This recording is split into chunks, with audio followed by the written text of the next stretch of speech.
Apple is one of the Facebook's biggest competitors. Sound a bit weird, right? This is Nafiz Al Tariq, and in this video I'll explain how the Apple's privacy policy is hurting the Facebook's business.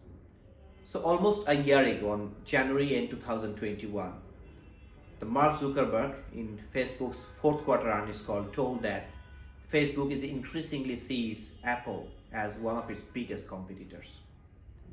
That time, many people did not understand what does it mean. And there was a very mild reaction in the stock price after this announcement. In fact, in the last year, the stock went up by 40% in the first 3 quarters of 2021, outperforming the S&P 500 by a huge margin. But in this year, after the fourth quarter earnings call, early February, the stock price took a hit. It went down by 26% on a single day. What happened that time? One of the main reasons behind such a massive shock in stock price was the privacy policy of Apple made it harder for Facebook to sell ads on Facebook and Instagram. In the recent earnings call on February 2nd, the company announced that the privacy-focused changes to iOS, including the Ask app not to track notification, would cost the company around $10 billion in 2022, which is approximately 8% of Facebook's revenue. Historically, Apple gave the advertisers a way to track people's behavior on its devices.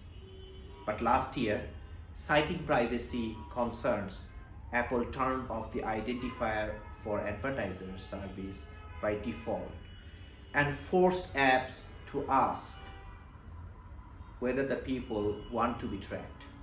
And it seems that when they asked, most people do not. So this change decreased the accuracy of the ad targeting and slowed the collection of data showing whether the ads work.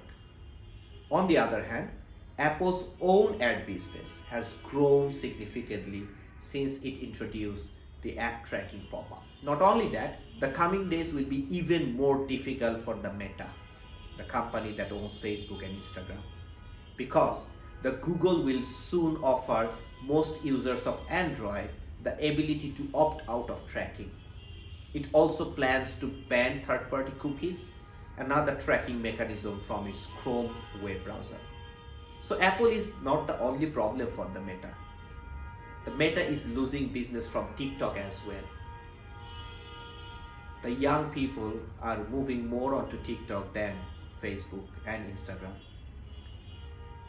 Apple has shown that they have reduced the active user participation as well in the last year. A recent article on The Economist said that the personal finance is a hit on TikTok. Nearly a quarter of the young American investors use TikTok for personal financial advice. So Meta is struggling to maintain its edge from teenagers and young users. So the Meta team is trying to engineer its ways to solve the problem. It's amazing that very few Wall Street analysts see it coming, and very few people actually had a sell call on Meta's business. So most of the call was that Meta stock price will continue to go up. And because of this huge drop in Meta's price, many people see that this is a buying dip opportunity. On the business side, since the Meta team is working to solve the problem and Mark Zuckerberg is a genius, so he will definitely try to do something, redesign and fine-tune the business to come back. So let's see how Zuckerberg plan ahead and how the stock price perform in the coming days. Thank you for watching the video.